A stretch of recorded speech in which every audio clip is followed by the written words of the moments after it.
하나님 말씀 마태복음 7장 1절에서 6절 말씀입니다. 마태복음 7장 1절에서 6절입니다. 한 절씩 교독하겠습니다. 비판을 받지 아니하려거든 비판하지 말라. 너희가 비판하는 그 비판으로 너희가 비판을 받을 것이고 너희가 헤아리는 그 헤아림으로 너희가 헤아림을 받을 것이니라.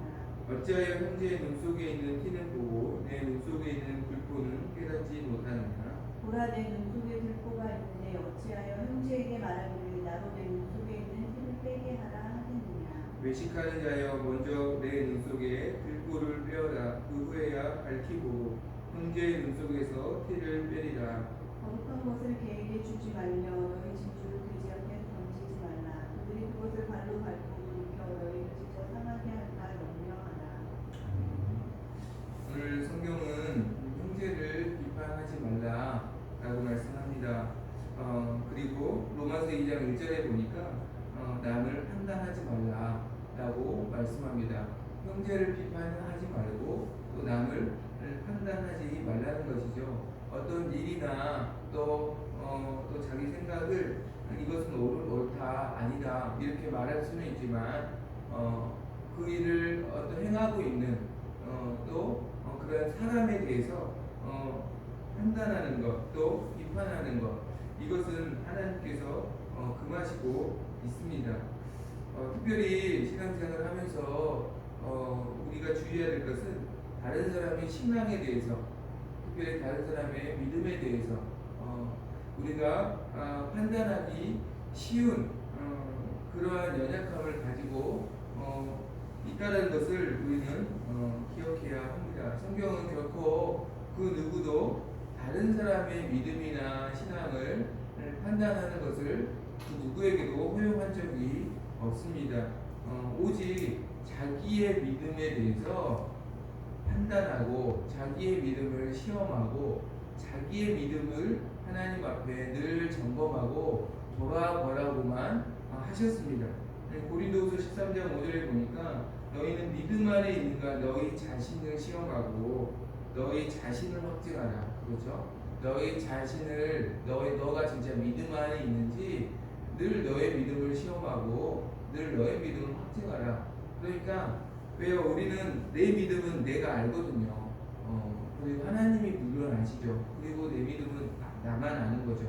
그렇지만 그 누구도 다른 사람의 믿음을 알 수도 없고 또 그 믿음을 결코 판단할 수도 없는 것이죠. 이것은 하나님 앞에 교만한 것이고 또 하나님의 어떤 영역을 우리가 넘어서는 것이기 때문에 결코 하나님께서 원하지 않는 것입니다.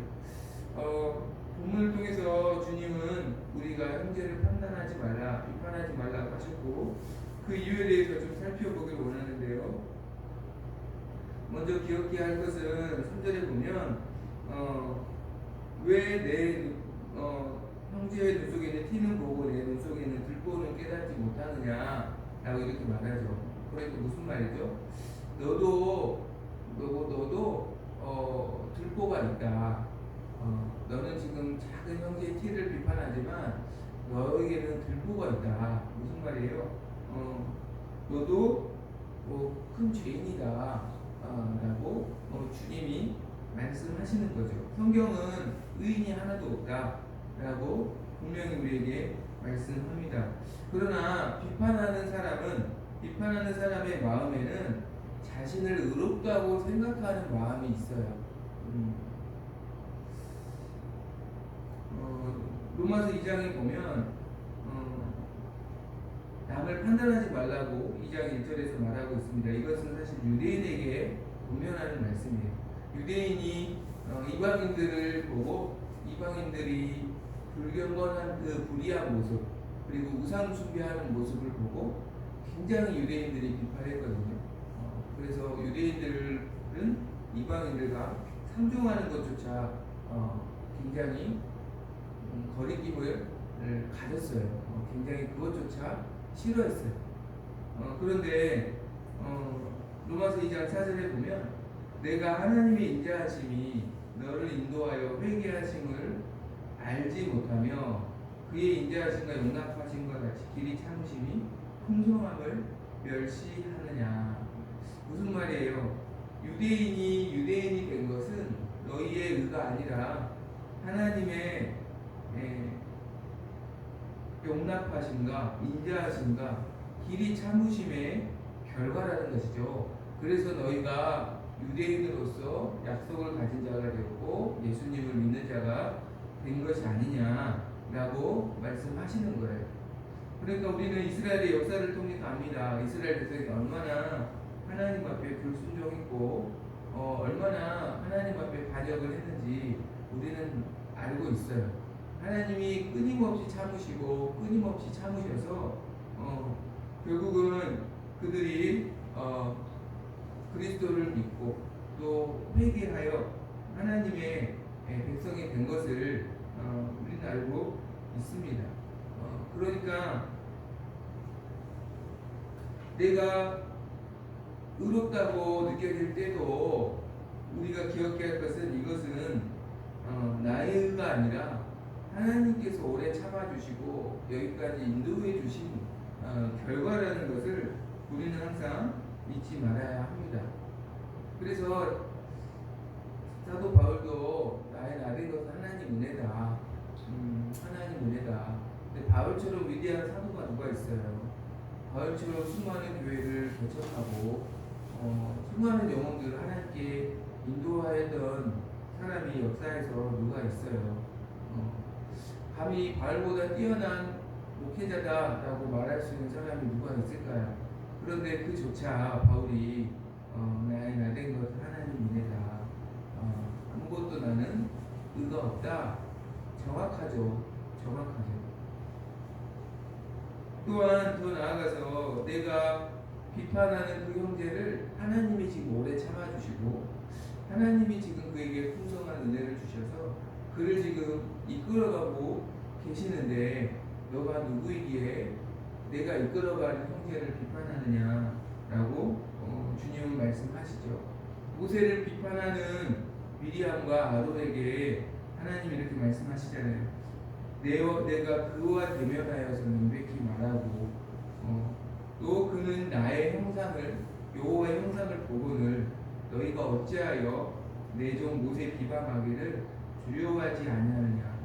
내가 친히 그와 대면하고 그를 나의 종으로 이끌어 가는데 어찌 너는 나의 종을 비판하는 것을 두려워하지 않느냐 라고 하나님께서 아론과 모세를 꾸짖으시고 아론과 미리암을 꾸짖으시고 그들에게 심판을 내리시는 것을 우리는 볼 수 있습니다.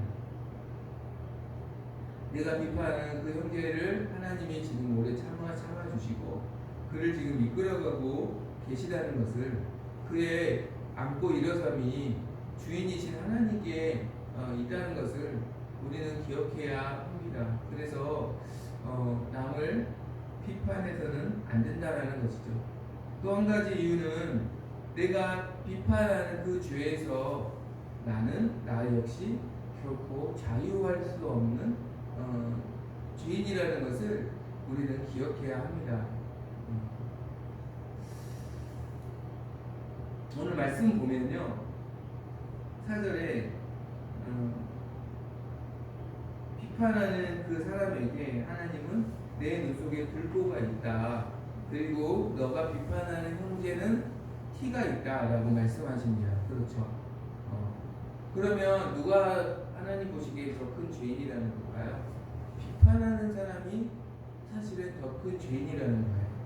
왜 더 큰 죄인일까요? 5절에 보니까 그 비판하는 사람에게 외식하는 자여라고 주님 말씀하십니다. 외식하는 죄가 더 있기 때문에 더 큰 죄인이다 라고 말씀하는 거예요. 자기가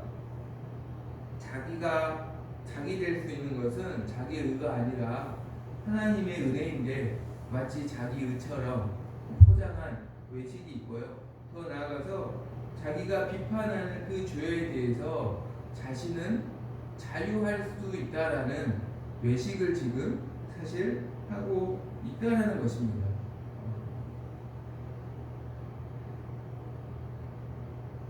성경은 어떤 형제의 어떤 죄를 보고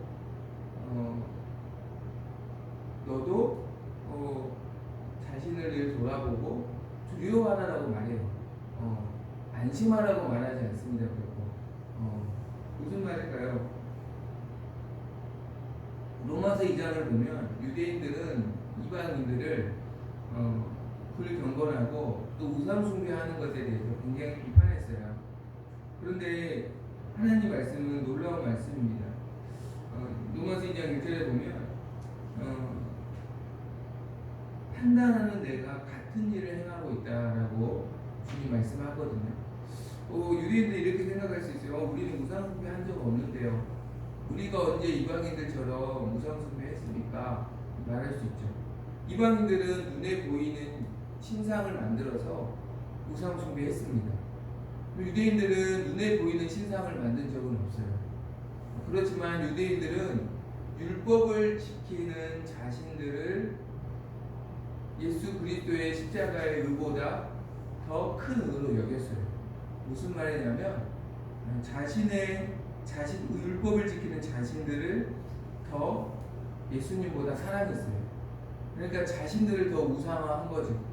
이것은 굉장히 교묘한 보이지 않는 우상이기 때문에 하나님 보시기에는 더 교묘하고 더 악한 외식하는 죄였다라는 것이죠.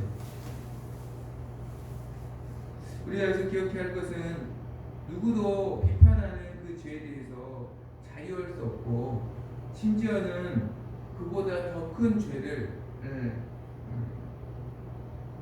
지을 수 있는 사람이라는 것을 우리는 항상 기억해야 합니다.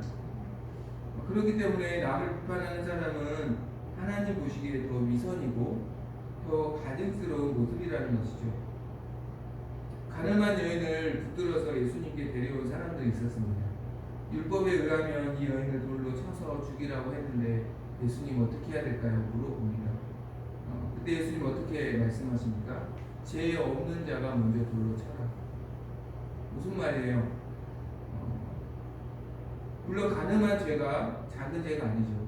분명한 죄가 맞습니다. 그러나 그 여인을 일부러 데리고 예수님께 데려온 사람들의 죄가 사실은 예수님 보시기에는 더 컸어요. 왜냐하면 그들은 이 사건을 이용해서 예수님을 고발하려고 했거든요.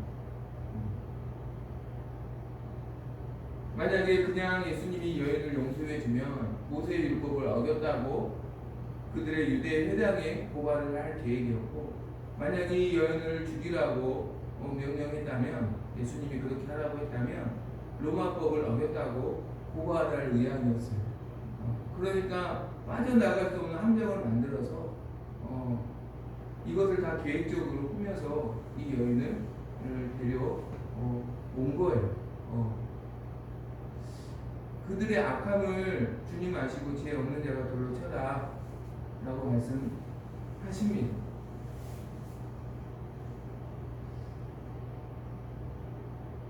내가 비판하는 그 죄에 대해서 과연 자유하다라고 말할 수 있는 사람이 아무도 없다라는 것. 내가 어떤 그 사람의 어떤 상황과 환경이 되었을 때 나는 과연 그 죄에서 자유할 수 있을까? 저는 목회자로서 어떤 목사님들의 어떤 연약한 모습들이 언론을 통해서 드러났을 때 아무것도 모를 때는 비판하고 싶은 마음도 있었지만 개척을 하고 시간을 좀 지나봐서 혹시 내가 어떤 그 목사님들처럼 그런 조건과 그런 상황이 되었다면 나 역시 자유할 수 있을까? 자신 있다고 말할 수 없을 것 같아요. 그런 마음이 들었습니다. 또 부교육자 입장이었을 때는 담임 목사님의 어떤 모습에 대해서 비판하고 또 때로는 왜 이해가 안 되는 모습도 있었지만 담임 목사가 되고 시간이 지나서 그 목사님만큼의 어떤 사역의 자리에 있었을 때 과연 나는 그 부분에 있어서 내가 생각했던 그 부분에 있어서 얼마나 더 자유하는 모습이 있을 수 있을까? 나도 자유하지 못할 것 같다. 라는 생각이 사실 지금 솔직한 마음입니다.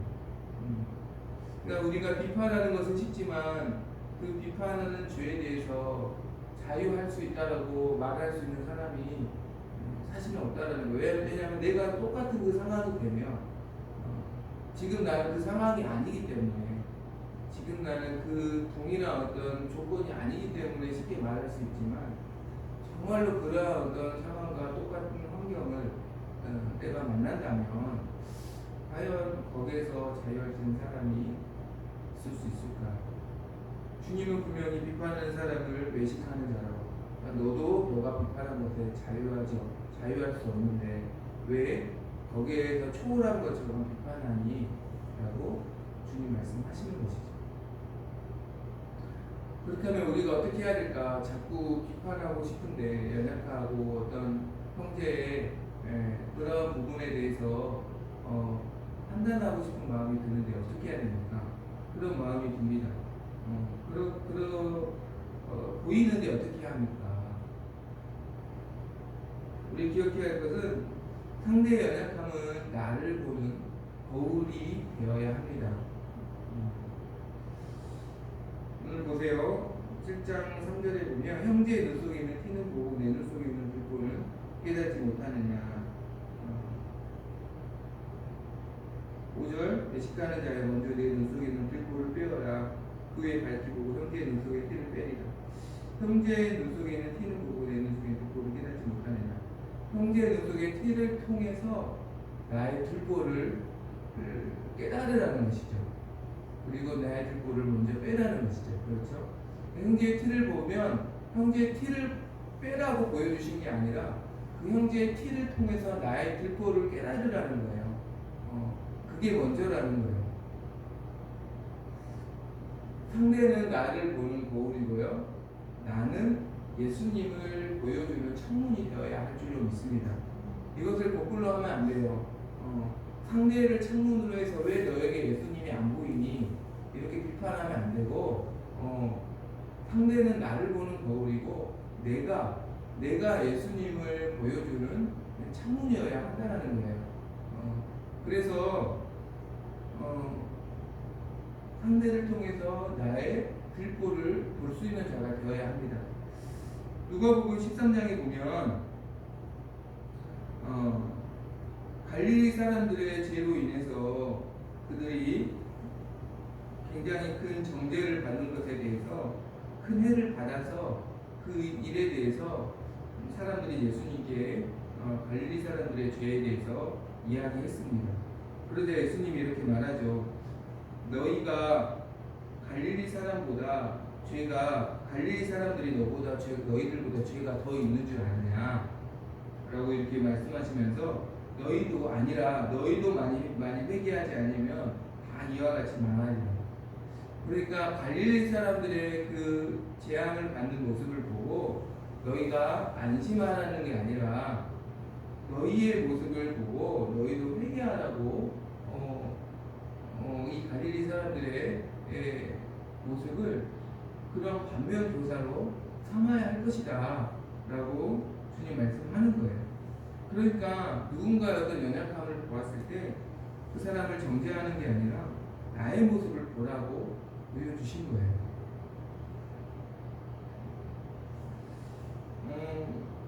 저는 저 사람 같지 않는데요 라고 말할 수 있습니다. 고린도전서 4장에 보면 오늘도 말씀 보면 나의 들보를 왜 깨닫지 못하느냐라고 물어보잖아요. 깨닫는다라는 것은 한번 대충 보면 안 보인다는 거죠. 주위에서 자세히 살펴야 한다는 뜻이에요. 나의 들보는 언뜻 보면 보이지 않습니다. 또 고린도전서 4장에 보면 사도 바울이 자신을 아는 법에 대해 세 가지를 이야기해요. 내가 나를 보는 것을 통해서 나를 알고요. 또 상대가 다른 사람이 나를 보는 것을 통해서 내 모습을 깨달을 수 있고요. 끝으로 하나님이 나를 보시는 그 관점을 통해서 진짜 내 모습을 깨달을 수가 있습니다. 내가 나를 보는 것으로 내 모습을 깨닫기는 참 어렵습니다. 그러나 때로는 상대방이 나를 보는 모습이 더 정확할 수 있고요. 그보다 더 정확한 것은 하나님의 관점으로 나를 보는 것이 진짜 나를 파악하는 가장 정확한 모습입니다. 그래서 나를 정말 보려면 이 세 가지의 눈을 다 활용하여서 내 모습이 어떠한지를 정확히 보아야 합니다. 분명히 내가 화를 냈는데 나는 스스로 화를 안 냈다고 생각할 수 있는데 상대가 봤을 때는 진짜 화낸 게 맞을 수 있어요. 또 하나님 보시기에는 진짜 내가 화낸 게 혈기를 부린 게 맞아요. 그렇죠. 그럴 때 사실 많습니다. 그래서 나의 들보는 이 세 가지 관점을 통해서 정확히 가야 합니다. 그리고 그것이 깨달아졌을 때 진심으로 내 자신을 돌아보고 상대방에게 해결하지라는 게 아니라 내게도 저 모습이 있구나, 하나님 깨닫게 해주셨네요 라고 내 가슴을 치고 내가 회개해야 하는 것이죠. 그리고 그 형제를 위해서도 기도해 줘야 하는 것입니다. 동일한 아픔이 있으면 비난하는 게 아니라 불쌍하게 여기는 마음이 생기는 거예요. 긍휼히 여기는 마음이 생기는 거예요. 그 마음을 품을 수 있기를 바랍니다. 또한 주님은 황금률을 오늘 말씀하십니다. 7장 1절 2절에 보면 비판을 받지 아니하여도 비판하지 말라. 그러니까 비판하는 사람은 주님으로부터 비판을 받는다는 거예요. 마태복음 7장 12절 보면 남에게 대접받고자 하는 대로 너희도 남을 대접하라. 이것이 율법이요 선지자라. 이것이 황금률이라는 거예요. 이것이 하늘의 원리라는 거예요. 내가 남을 섬기면 나도 대접받는다는 거죠. 비판하면 비판받고, 정죄하면 정죄받고, 용서하면 용서받는다. 이것이 황금률이에요. 주면 다시 도로 받는다. 이것이 황금률이라는 거예요. 비판하지 말아야 할 정말 중요한 이유는 내가 비판하는 그 비판을 결국 나도 받기 때문입니다. 그러나 내가 그를 불쌍히 여기고 그의 부족함을 채워주면 나도 불쌍히 여김을 받고 나의 부족함을 채움받는다 라는 것이, 그래서 내가 남을 비판해서 하나님의 진노를 정립할 것인가, 아니면 비판할 모습이 있을지라도 기도해주고 그 부분을 내가 채워주어서 하나님의 긍휼과 은혜를 정립할 것인가, 무엇을 정립할 것인가, 이것을 너가 결정하라는 거예요.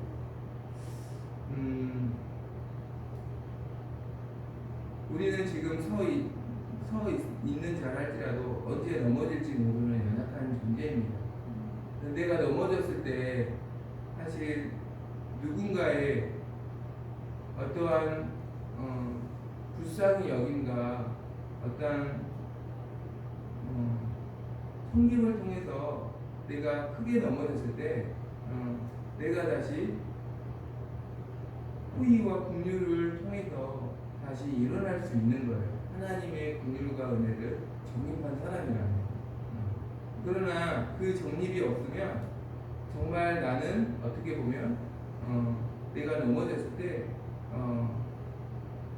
내 실력만큼 그냥 비판받고 정죄받고 넘어질 수밖에 없다라는 거예요. 저는 제가 실력이 없어서 은혜와 긍휼이 없으면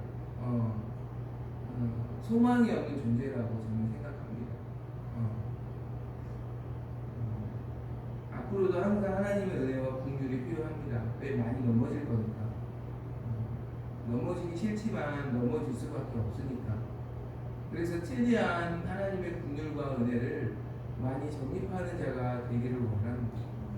그래서 누군가의 연약함을 보았을 때 그 연약함을 불쌍히 여겨주고 같이 기도해주고 또 내가 할 수 있는 채워주는